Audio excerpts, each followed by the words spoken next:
I will be presenting the FCOS, and it was published a year ago from these guys. It's an Australian research group, and as I said earlier, they published like 3 papers in a row, and this one is like the first one that is also used in their 2 subsequent papers. So the presentation will be organized as follow. We'll start with an introduction, and the introduction will be on object detection architectures. It's really a high-level overview of the different architectures. Because we don't have the time, we can spend like hours to explain all the different architectures, and here it's just to give like a high-level overview. Then I will present the motivation, the new ideas that they proposed, and their like promises that this new algorithm is going to be like more performant than the existing ones. And we will have like a comparison between FCOS and RetinaNet, and the reason is that they share a lot of similarities, these 2 architectures, and this is why we're going to see like what are the similarities and what are the differences between the 2 architectures. Then I will show you, like we will go and explore a little bit. Their repo is called Adel AI and Detector 2. Why Detector 2? It's because they based their implementation on Detector 2. And I will show torch vision because especially RetinaNet, because our idea is to have like a torch vision-like implementation of FCOS and the other algorithms, because we don't want to depend on Detector because of its complexity. And also there's, licensing, but that's apparently related to the weights. But the main reason is the complexity of Detector, and we don't want to add like another dependency where we ended up bloating the code base and generating more problems. And then we can discuss how we can implement this or support this in IceVision. So for the object detection, there are like 2 main families. One is the 1-stage detectors, and the other one is 2-stage detectors. So in the 1-stage detector, there is the anchor-free, and there is also the anchor-based. With the anchor-free, the example that come in mind is YOLO version 1, CornerNet. This is like a very recent also algorithm, and FCOS. And then for the anchor-based, it's the ones that we are more familiar with, like YOLO v2, v3, v4, RetinaNet, and EfficientDet. So those are and then for the 2 stages, you have anchor-based. I removed the anchor-free because it's they are just very limited algorithm there. So they rely on anchors and also on RPN, the original proposal network. The example that we are familiar with are faster-rcnn and mask-rcnn. So, and here we are interested more in this family of algorithms based on FCOS. So FCOS is the fully convolutional 1-stage object detector. It uses the bounding boxes, it's anchor-free, and it doesn't use the RPN. So as opposed to, for example, to the 2-stage detector like faster-rcnn. Then from that architecture, segmentation. Uses instance segmentations that is aware of the instance. Instead of having like one layer that encode all the instances, they have like different layers, and those layers are directly related to a given instance. And the third architecture is the box-inst. And the boxed inst, it's basically doing instance segmentation just with the bounding boxes. There's no masks that are used in that case. Like the different architecture that we are interested in. And we are hoping that through this presentation and through the interaction that we will have on the forum, we can build a support for those three architectures in ICE Vision. And we are hoping that it will be like a community-driven development where we can all learn from that process and we can share, and it will go a lot faster than trying to do it just like one individual in his corner. So in object detections, we can see that the pyramids are used quite often. So there are like 4 cases. So these are the architectures that were proposed in the past. So the first ones was based with the idea that we resize our initial image to different scales. And what we do is we create the feature map corresponding to that size of image, resized image. And then, so we have a pyramid here, and then we predict for each one of that level. So for each size image. And then the next one uses just the feature map, because this really very slow, because you have to do you have to calculate all the feature map for each image. And here it reminds us of the what we do with classification. We just construct our pyramid, and then we predict using just the last layer. Obviously, that method didn't have like a very good results.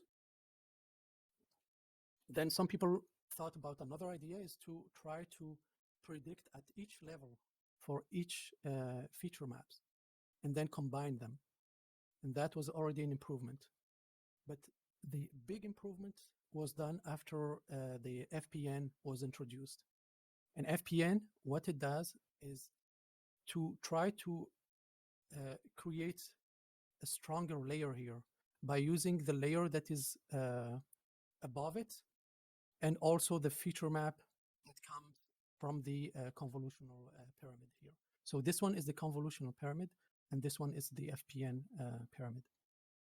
And so this is like a summary of the different detectors. So we have the 2-stage and the 1-stage. For the 1-stage, so they share basically the same path or the same backbones. So the first step is to have your backbone. And usually we use ResNet, the different ResNet from 18 to 101. The most common one is ResNet 50. FCOS, for example, for FCOS architecture. Then, so these are the feature map, and very often are referred as the C layers. Then the neck is basically the FPN or the variant of FPN. So it can be the ones that we are more familiar with is the FPN and the by FPN. The last one is used by FCOS. So once we have our feature pyramid, what we do is when we are in the 1-stage detector, we do the prediction directly using the FPN network. And we go and we detect, as I showed in the previous slide, for each level here, or each scale, image scale. And the example that we have, it's RPN itself. It's actually an object detector too. SSD, YOLO, RetinaNet, FCOS, and so on. And then we have the anchor-free. The anchor-free are the CoronerNet, Center-ness, and FCOS. And we will be presenting the FCOS here. And then we have the 2-stage detectors. What they do is they use the anchors but also they use the RPN, the regional proposal network. I will show it in the next slide, I think. And they call it sparse prediction because you don't go through all the possibility. RPN is going to give you an idea which boxes you should try. So this is why it's sparse and not dense. And there's an anchor free, and wrap points is one of them. So to explain how we construct the FPN, so this is like a zoom of this part. And what we do is that we take, so here is our initial image, 800 by 1067. And at each time, we're going to reduce by 2. So scale 2, 4, 8, and so on and so on. So what we do is that we take the, for example, let's take a C2. C refers to convolution, and P to a proposal. So what we do here is to take the feature map here and take the one that comes from the FP, so here it will be P3, no, not P3, sorry. Yes, so we combine this by upsampling this and then adding the lateral one.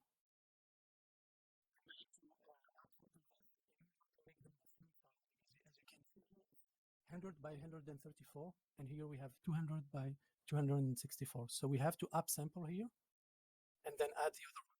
And then we end up with 200 by 267. And here we use the convolution one by one, and that's to make sure that we will end up having the same number of channels. As you see here, we have 256 at every level. And then we add another convolution 3 by 3, and this is added for the anti-aliasing image. So the idea is to make it smoother. It's like we can see it as a blur filter here because of the upsampling. So this is like the high level of the faster-rcnn. What we do is we take the feature map, we pass it through the RPN. The RPN is going to propose different boxes. And as you can see, those are not exactly the same boxes that will be predicted, but the region that the network should pay attention to. And how we do that is we take this and we crop our feature map, our FPN. We take that one and we pass it through classification and regression, and then we will end up having like a good prediction of our objects.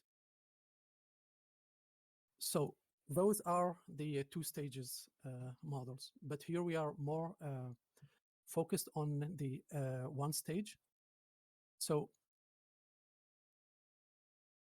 sorry, I'm going to list first what are the drawbacks of using the anchor based.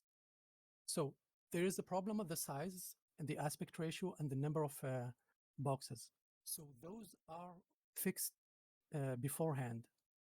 So when we are going to train our model, what we do is we are going to decide, okay, I'm going to be interested in just, for example, 64 by 64, 128 by 128, and then for the ratio, the same thing, ratio 1 by 1 or 1 by 0.5 and so on. So those are fixed. It's like hyperparameters, but we will see that that will induce a problem in generalization of your model. And by just tweaking those parameters, we can change like our AP, our precision, by 4% in case in RetinaNet, for example, in Coco. And the other problem is also what the model can struggle with when we have different shapes, especially when we have objects. We have like a channel dedicated in our forum just for small object detection. When you are using anchor boxes, you will end up with really low precision with the small objects. So those predefined anchors, they are going to have a negative impact on generalizations of your model. So if you want to use your model in another type of images with different sizes and so on, you will hit some problems there. And the other drawback related to anchor bases is the number of anchor bases that we can generate. So we can generate like 180,000 anchor boxes. And you can imagine, for example, just with an image that has a shorter side of 800, we can generate over 25,000. It's because at a certain point, we will end up having like a square. And we have 512 channels. So you will have 7 by 7 by 512. So it's like 25,000 anchor boxes. So the other problems having too many anchors is that most of them are negative samples. So we will end up having an imbalance between the positive, and positive are actually the boxes that we are interested in and the classes that we are interested in. And the negative are the ones with low precision and background. They correspond to mostly to background. So, and there's another problem. It's the complexity of the computation, and especially with the intersection over union. And there are different variant of intersection over union and so on. So this is why like the anchor-free detector is like a more appealing architecture. So, and the ones that are the most popular is actually one of the most popular is a YOLO V1. And what it does, it predicts the bounding box that are close to the center of object. Because the ones that are far from the center of object, it turns out that they have lower quality detection. And one of the problem with the YOLO V1, it's the recall. And the recall actually is the number of the ground truth boxes that your model detects over all the ground truth boxes. So those are the two drawbacks: the overlapping bounding boxes and the low recall. And the overlapping bounding boxes, it occurs when, for example, you have two objects, like here is the player, the tennis player, and the racket. And it turns out that in this example, it's an exaggerated example, just is that they share the same center here. So then you have to decide which one I'm going to select as the detect object. Is it the racket or the player?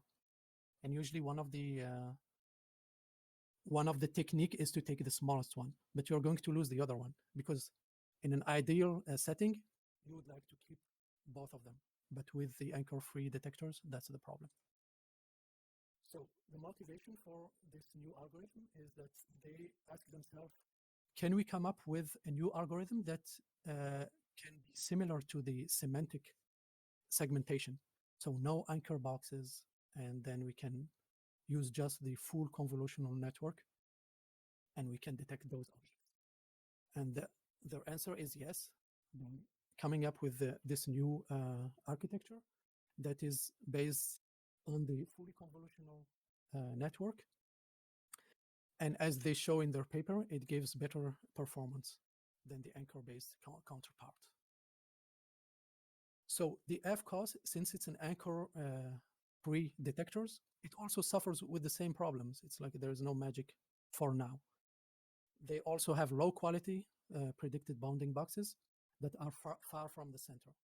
Okay, but we will see that they found like a trick to overcome this problem by using a new branch, and it's called Center-ness branch, to find a way to just focus on the one that are the prediction that are around the center.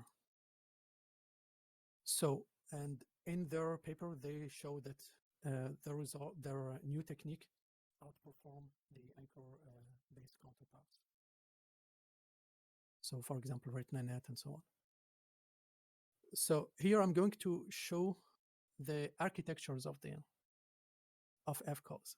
And as you can see, there's a lot of similarity with the other algorithm, even with faster-rcnn and so on. And then we are going to detail what are the differences.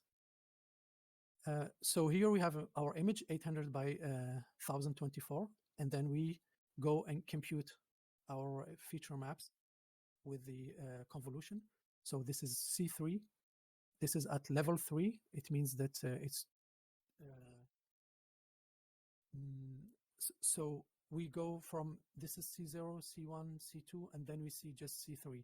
Why we don't see C3 and P3? It's because the C3 and P3 are 400 by 512. So it's huge, like a matrix, and it's going to generate a lot of computation. And this is why we avoid to use the second level. Then what we do, so this is like the from the down to go to the top. This is the top of the pyramid of the convolutional network. And then what we do is we do the FPN. We create the FPN by using a top down. So we take the P5, and then here we combine C4 with the P5, and we create the P4. Then we go to the other level to create P3. We take P4 and we combine it with the C3, and then we built our FPN. And then we predict, and to predict, we're going to create a head for each level. And this is like a zoom of each head. So each head, we'll have like 4 layers. As you can see, it's the height and the width of your feature map at this level. So at the level of 32. So it will be 25 by 32, for example, here. And the same thing here. And we have 256 channel. So those are just convolutions that we use with the 3 by 3 convolutions. And we do that for 4 layers. And then what we do, we take the last layer and we do our classification layer at the end. So the classification layer will have the same dimension, and the C refers to the classes. Okay. And we have also regression. So classification and regression, those are like the typical ones. And what they add is the Center-ness branch. As you can see, this is the new branch that they add. And later, here in their paper, they show it with the classification. And later, what they say in their paper is that they moved this to the regression branch, and they saw improvement. So here, since we don't have any anchors, so the A for anchors is just 1, and the C is the number of classes. By the way, you can interrupt me if you feel like, if you have any questions. Now we're going to compare RetinaNet with FCOS. So RetinaNet is very similar. So it's the same principle. We go and do a fully convolutional network here. We have our C3, D4, C5, and then we combine them and create our pyramid. And then they do the same thing, a classification and a box. So it's very similar to the previous one. And they use the same thing, 4 layers. Actually, FCOS is using the same thing as Retina because Retina was published before that. And here, so we have the 2 branches. One branch is for classification, and one branch is for box regression. Yeah, I think I forgetting to click on my presentation. Okay, so now the comparison with the FCOS. What we can see, we have similarity already in this part, which is the backbone, the FPN, like what I showed in the previous slides. So those are exactly the same. And then the box branch is similar to the regression, what they call regression branch, and the classification is also similar to them. What changes is that here they have just 1, and in sorry, for the retina, it's we have anchor, it's A. So those are the number of anchors. And if you remember in RetinaNet, the number of anchors is usually 9. So we can imagine that you have nine layers here. And the same thing for the classification and for the regression. Sorry, for the regression, it's the same thing, but we will be. Sorry, Fareed, I have a question. Yes. Did you mean 9 more layers or 9 times the number of channels for the number of anchors in RetinaNet? For they will be piled one after another. Okay, right. You see. So, sorry. So it's quite similar. The big difference is that here you will end up with 9 more in comparison to the classification with FCOS, because FCOS doesn't have any anchors, or we can consider like it has just one anchor, but it doesn't have any anchor. Okay. So their approach is consisted in reformulating the object detection in per pixel prediction, like in semantic segmentation.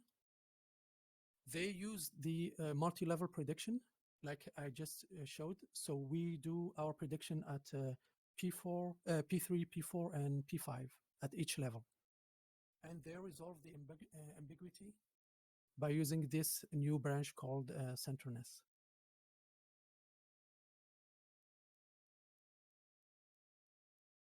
So the advantage is that now we have a unified algorithm that is similar to semantic. So FCOS doesn't use the any anchor, so it's simpler and actually faster, because with the anchors you are just multiplying by the number of anchors that you are using. If you are using 9 anchors, you're going to have like 9 layers for that, and so on. And it doesn't use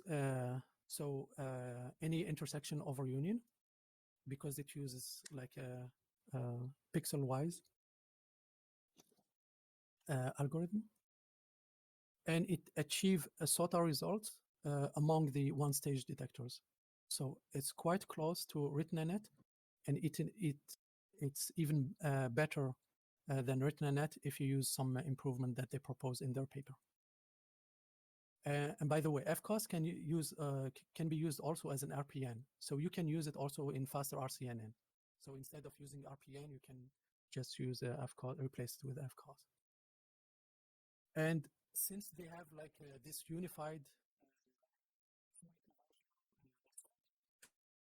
you can use like the same ideas for instant segmentation, without masks, and also for key points. But I didn't see any paper on key points. Yeah, actually, they actually suggest that it would be great if, like in the community, there are people who are interested in solving this problem using their FCOS algorithm. So it has comparable recall than like the anchor-based detector, like Retina or like faster-rcnn. And we will see why is that.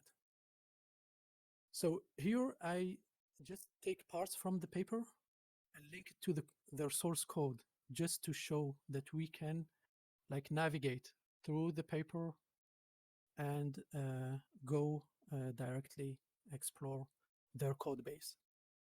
So the task of their model is to go and try to predict where is the center of my object and what are the distance of my center to my object.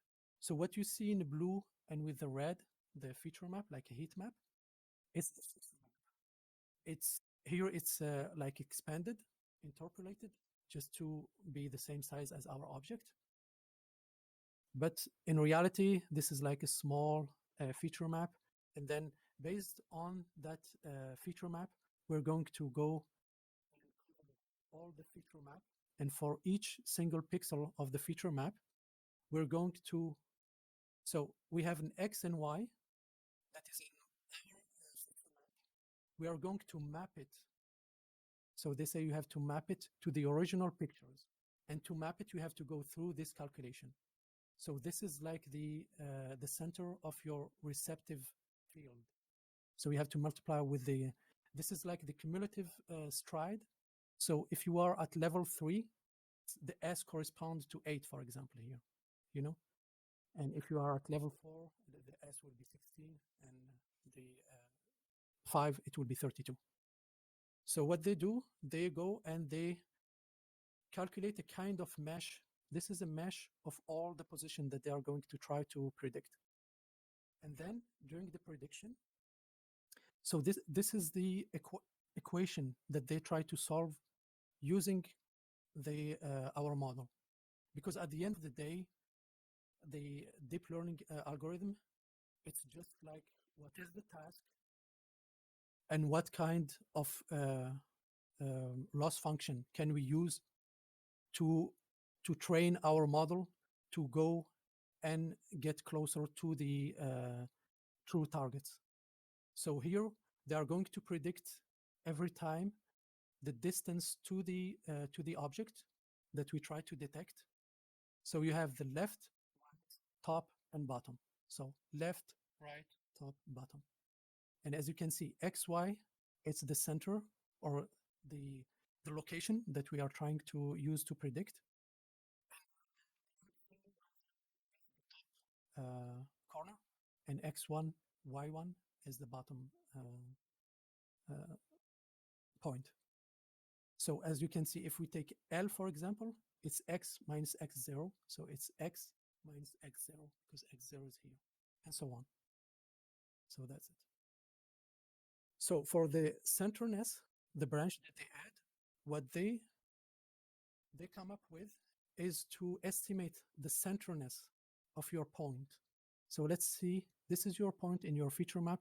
This is also that point projected on your original image. And what you want to figure out, is this close to the center or not? So what they do, they take the minimum of these two and they divide it by the maximum.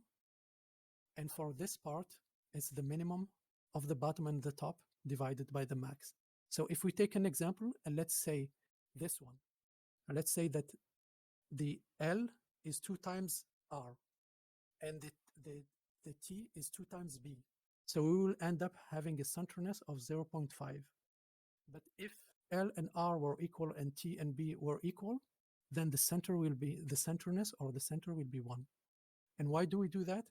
Is that they take this factor and then they plug it to the prediction of the class. And so they multiply. This is what your prediction, the class prediction is going to spit out. And then you multiply with the center-ness score. And this means that if your center, if your location, it's far from the center, for example, in this case, it's going to be multiplied by 0.5. So you are down weighting your prediction. So you are saying, okay, this one I'm not really interested in, so I'm lowering its probability. And if it's in the center, it will be 1, and then you preserve your prediction.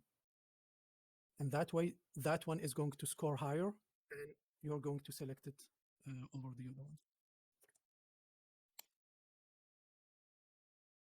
And for the loss function that they use for this model, there's architectures. So they have the classification loss, and their classification loss is just the focal loss that is also used in RetinaNet and also in EfficientDet. So you can see here, it's the same one. And then for the regression, which means the one that related to the prediction of our object coordinates, they use the intersection of our union. Here, if you are courageous, we're going to see the maze in the code base. So here I try to find, to navigate their code. And since it's the complexity I found, it's comes from the fact that they use Detector, and Detector use the configuration files, a YAML file. So here the files that come from their repo correspond to this, to the orange, and the red are from Detector. So this one, and this one comes from the FCOS implementation, and these two from Detector. And I try to figure out how their algorithm work or architecture is based. So the first thing is that they declare or their model in a YAML file. So they have two YAML file. There's the base, which is shared by different other examples of models that they propose. And there's this one, it's a RetinaNet 50. So they use the base. So they use this one. They embed this one, and then they add more. So the first step is that they say that this is the one-stage detector, and it inherits from proposal network. And it turns out that proposal networks comes from Detector. In the proposal network, you have a backbone. So at the backbone comes from the YAML file of the repo. So the example here, it's a ResNet FPN. Then, so in this network, you have the backbone, and they have what they call the proposal generator. And the proposal generator is actually the model that is going to predict your boxes. So it turns out that you have to create a method here called build proposal generator in the FCOS repo. Then that backbone is used to calculate our feature map. If you remember in the diagram or the illustration, one of the first stage is to use the backbone to calculate your feature map. Then from that feature map, we pass the features to our model. Actually, the proposal generator, it turns out it's FCOS. So even me, I have a hard time to find my way. So FCOS comes from this branch. Let's say the proposal generator.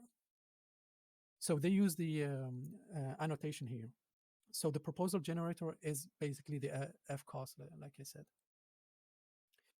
And once we have our defined our proposal generator that is FCOS, we're going to apply it to our images, and then we will end up having the proposal and the proposal losses. The proposal actually is just the boxes in our case. So why do they call it proposal and not just boxes? Because it turns out it's the same principle that you use for masks and for key points. So for masks, the proposal are going to be masks, or for the key points, it will be key points. This is why they call them proposals.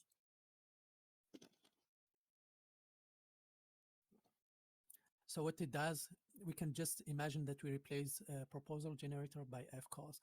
And FCOS, the one we call it with here, is going to call the forward methods. And you see the forward method, image, features, and instances. So it's the same thing. Here I just want to show a comparison of that they showed in their paper between the FCOS and the other anchor-based detectors. And as you can see,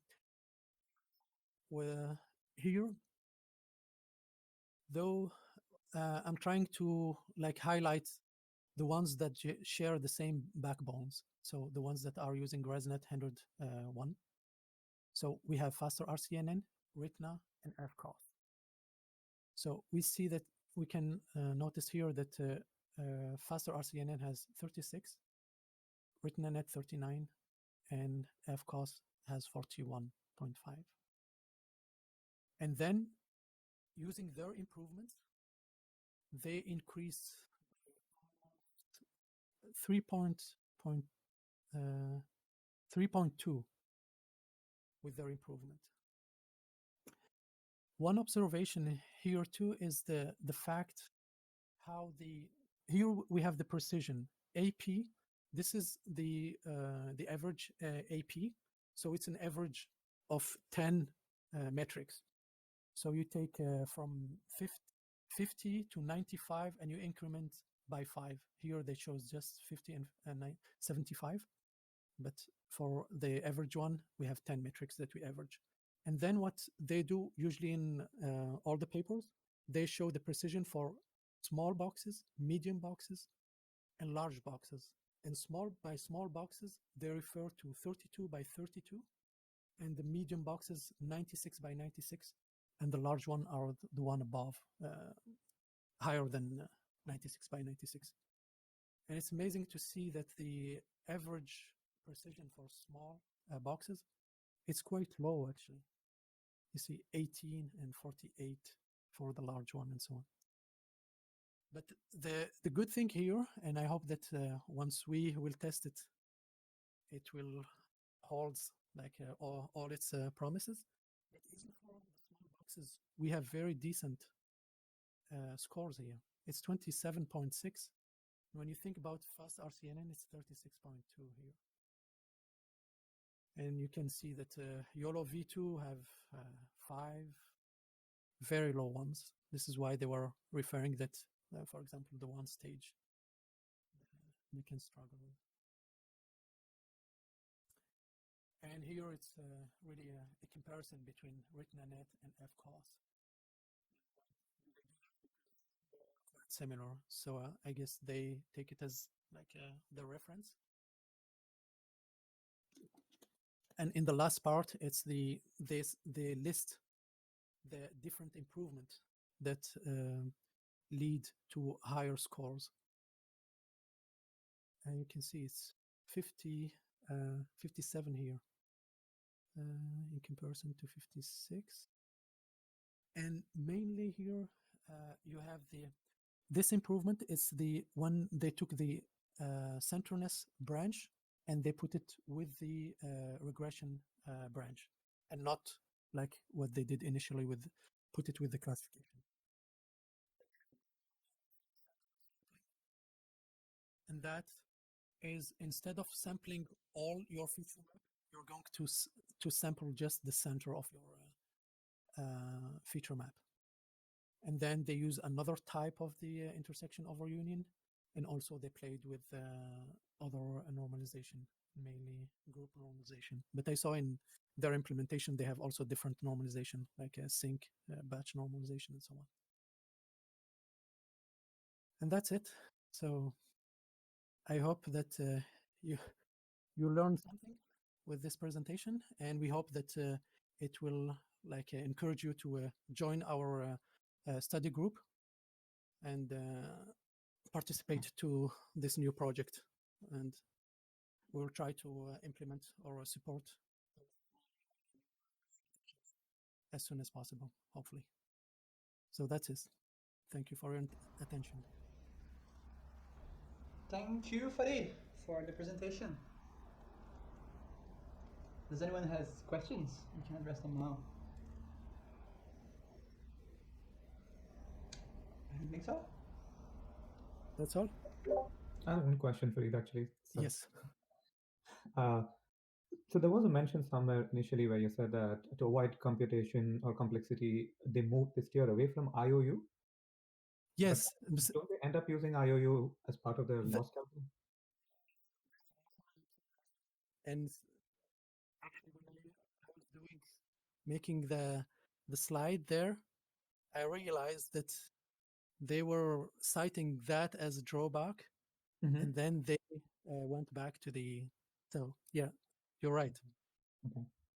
So I guess they tried this other like alternatives, and then they came back to the IO.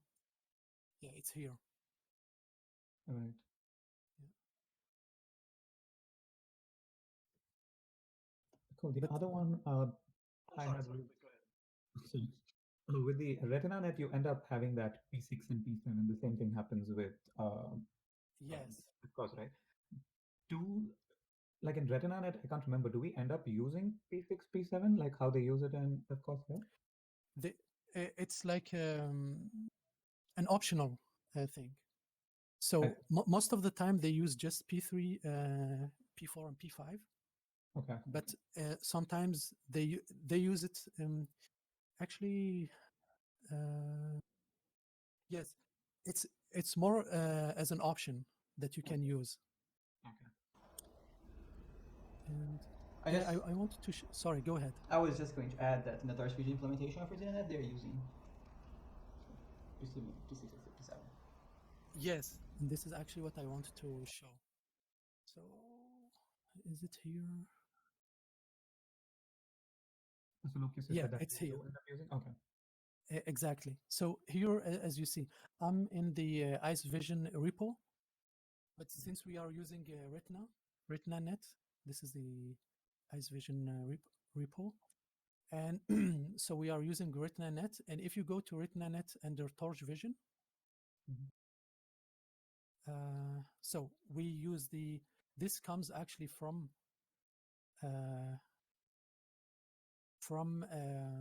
Torch Vision, the last level P6 and P7. So basically what you do is you take, let me see. Yes. So when we define our ResNet, for example, 34, we're going to pass the extra blocks. So this is an option. And the extra blocks are the P6 and P7. Okay, cool. Thanks. So, you're welcome.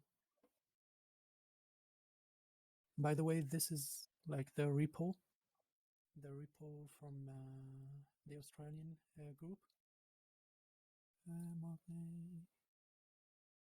So this is a configuration. Trying to.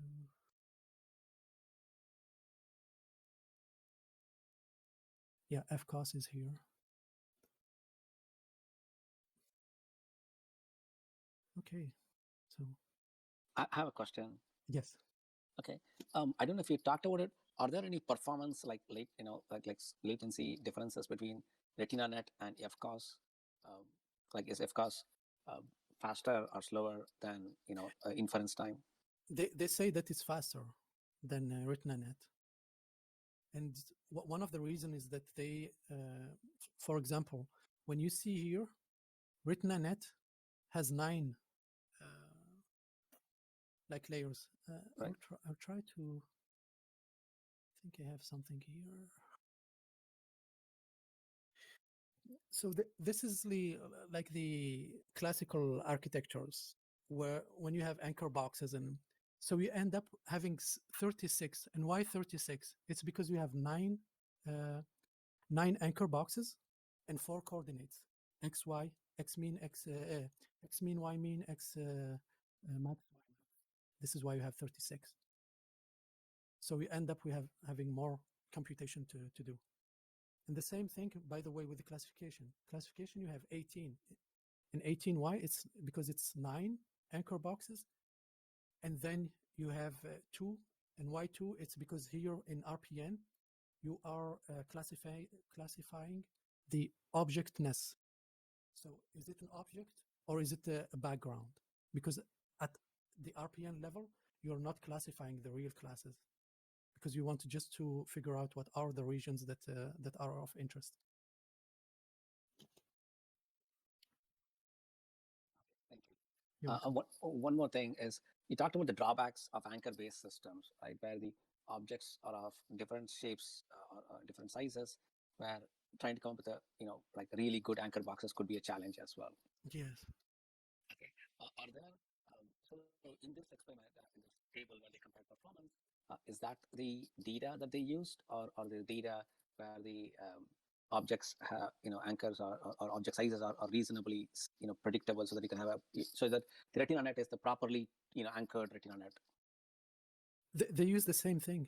That's the idea, is to try to have. They use the coco-dataset. Okay, So, thanks. so Okay. that's the idea, is to have like reproducible results.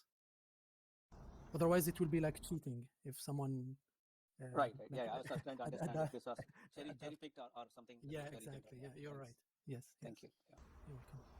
So just to add a little bit to that, what happens here is RetinaNet has the anchor box sizes fine-tuned to Coco already. But what happens is when you're going to train on another data set, let's say you have another data set that has a bunch of small objects. We were having a draw, he was training for fire detection. And then is where the anchor box sizes that you normally have, they're not going to work so well. So this is the case when you're going to have to fine-tune. And then most probably you're going to use some kind of hyperparameter search or something like that to find the correct sizes for the anchor boxes. And what happens here with this new approach is that you don't have to do that, right? Because you don't have the hyperparameter. So that's the main advantage when you're going to. You don't have to keep searching for the right box sizes based on your data set. Yeah, it's a huge problem to find out which anchors you should use. And actually, we started like a whole channel here with small object detection, because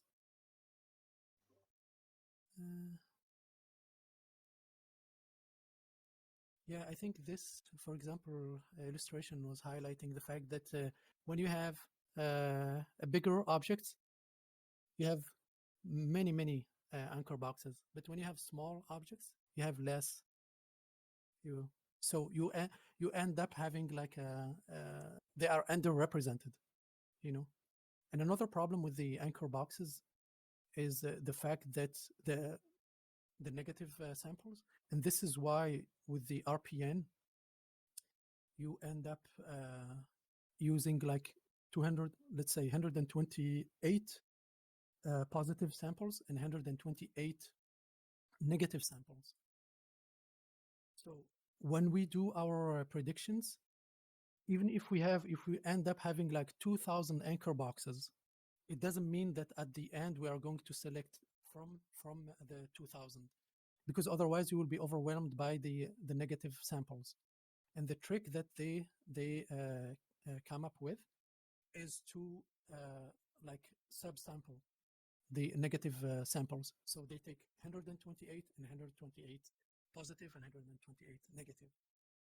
And by doing that, there's another problem that may arise, is the fact that since you have less positive samples, it means that you are going to take the positive samples even if they are lower than your threshold. So when you select your anchor box, usually you select them based on the intersection over union that is greater than 0.5. But if you don't have any, because the box it's too small, you will the algorithm says you can select the one that has the highest score, the IU score, even if it's less than 0.5. You see. But for the big objects, the large objects, you don't have those problems in general.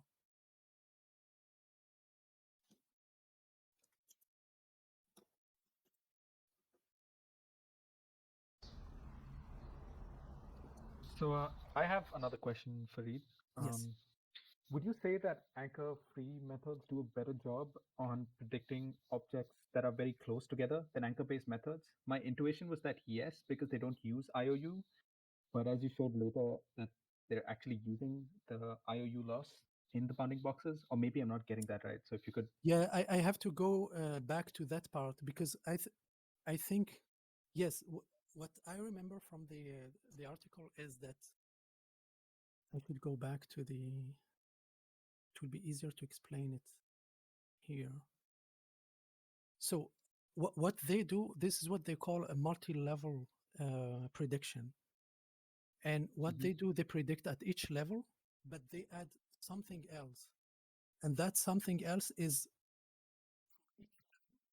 they are going to constrain the maximum size of the boxes that you are going to accept.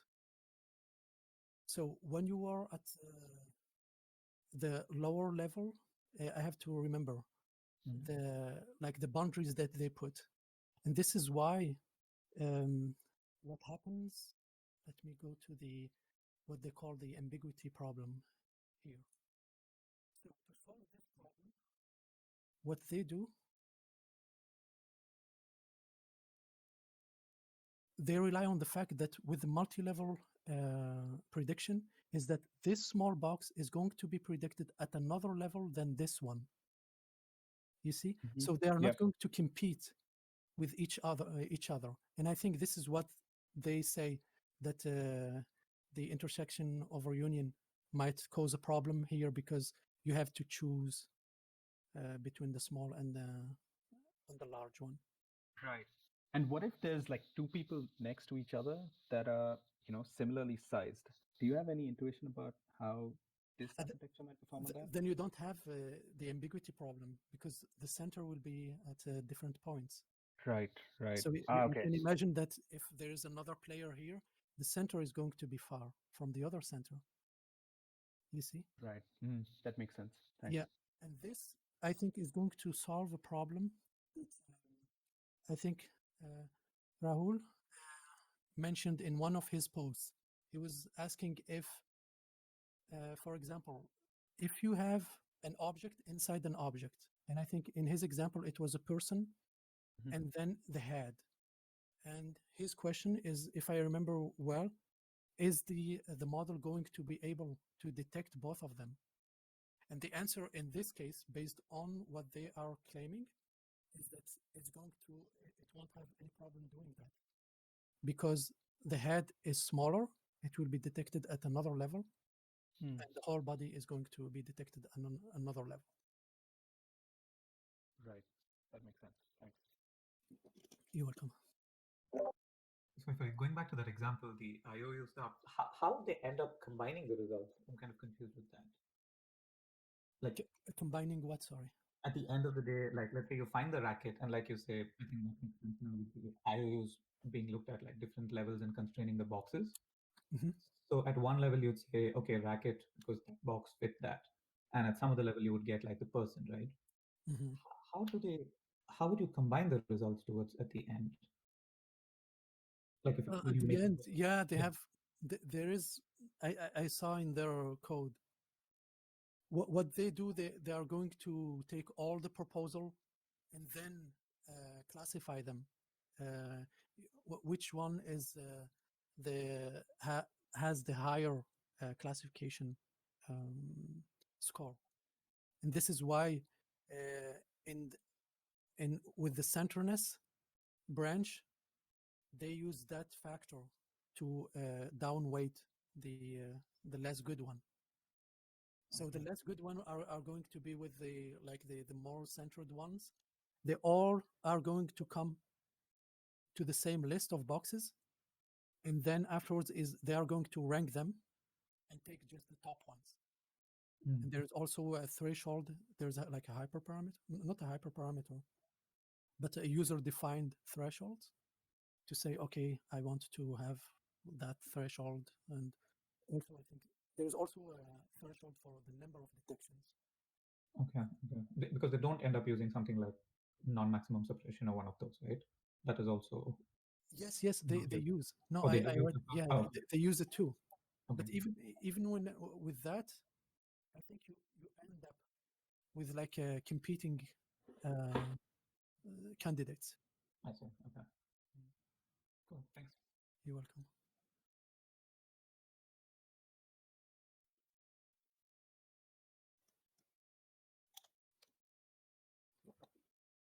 So while we are waiting for some, any questions? So in the in the forum, actually, we create two channels. The first channel is just to discuss like a general discussion. We can share like papers, ideas, and so on and so on.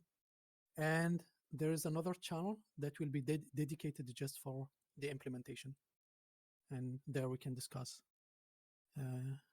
how we can organize the support for them.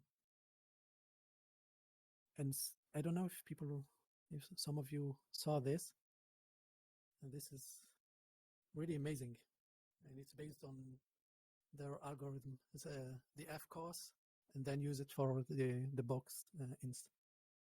And it's amazing that it's done just using the box annotations. It's pretty impressive. So, he's pretty impressive, the guy who's skating. So, and also results with the text detection. It's also interesting that they use the same box int for that.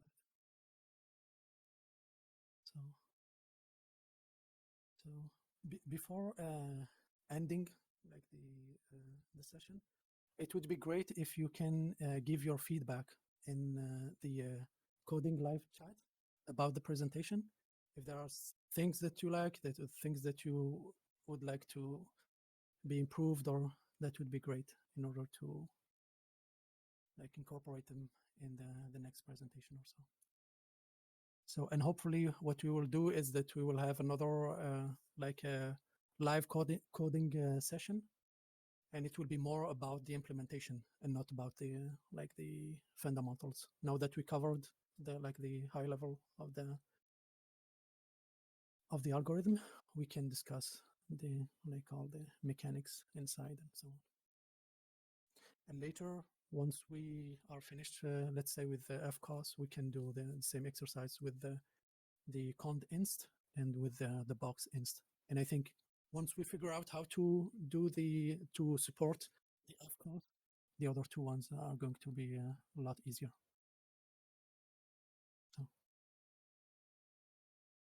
So one more question, Farid. I hope you don't mind. Oh, no problem. If you go to slide number 16 in your presentation. Yeah, maybe I'm missing something obvious, but it's not obvious to me. So that XY point, the orange dot, that's Yes. the center of the box? No, it's not the center of the, it's Right, like the that's- proposal. Okay, that makes sense. Right. It's all the ones, actually, you see all the image, the blue, the heat map. Yeah. What they do, they go and like, how do you say? So the Sweep center would be like, all the positions. right, the ground truth center would be right, I mean, somewhere close to the knot of the tie, correct? Yeah. Yeah, okay. Somewhere there, yeah. Okay, makes sense. So what you do is, since we don't know, we're going to just go through all the possible values. And then what we do, once we predict our stuff, for each point, we're going to have its center-ness. And then by multiplying the center-ness to your prediction, you are like favoring the ones that are closer to the center. You see? And another improvement that they said that they add, instead of having all the feature map, is just to focus on the center of your map. This is what they say. And I think I saw somewhere in their implementation referring to the guy. I think there is a guy who took their algorithm and then used that trick, and then they incorporate that trick in their revision later. Right. So that's the. Haven't thought this through fully, Farid, but I was just wondering. So this actual center point would be kind of corresponding with how the annotator marked the center, right? Or is it independent of that, like the box where it's being placed? It should be correlated logically. Right. Okay. Because when we are training our model, we are teaching the model to go and predict that box and to focus on that box. So at the end of the day, the model is going to learn. Okay, I should do my best to try to figure out like the center. Right, what the annotator said, yeah. So what happens, like, for example, if that same child object is like tilted, like let's say 45 degrees, right? Yes. Will the center still be the same as that of the center of mass, or would that move? When you tilt it, yeah, let's say the child was tilted for some if it stays a rectangle. Child is still tilted, let's say 45 degrees, so the rectangle becomes bigger. The center, would it still be the same corresponding center? I don't know if my question makes sense. I just was wondering. But the box should follow the image, no? Right, exactly. So the box would still follow the image. Yes. But with these, so the center-ness is with respect, so the center of the box is one thing, and the center in the image would be like where, like when we're talking about the tie knot, Yes. is the tie knot like going to be, when we talk about tie knot, are we talking like, is that going to be bang on width by 2, height by 2? Or is that going to be something with the user annotated is what I'm kind of confused with. I think over here it just happens to be right where h by 2 and width, Yes. height by 2 and width by 2 is. Okay. It's not. I think what you mean is like, is the center point always going to be perfect? You know, I No, think no, in this case it is, but like based on the annotation, it probably won't. No, it cannot be logically because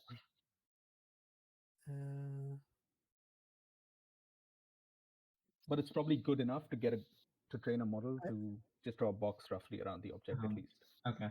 but it should be closer to the center logically because of this factor.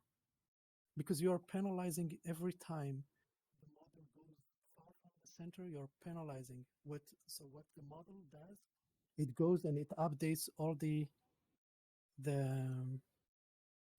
weights in order to get like the location closer to the center. It's just my guess. I'm not saying that this is how it should it's done, but Right. it's my guess. In that comment that you have on the right bottom corner, it says we multiply the classification score with the center-ness score before applying the threshold. Is that specifically only for classification? Nothing to do like with the regression part of it too when you're predicting the box? But it influences because they are using the same neural network, and also you're going to select the one that has like a higher confidence. Okay. Okay. Yeah, okay. So it's not directly being placed there, but yeah. Okay. Well. Okay. I get what you're saying. Thanks.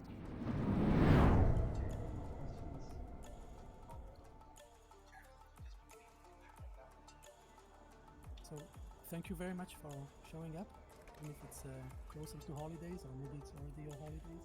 And I wish everybody very nice holidays and Merry Christmas, and hopefully 2021 will be better.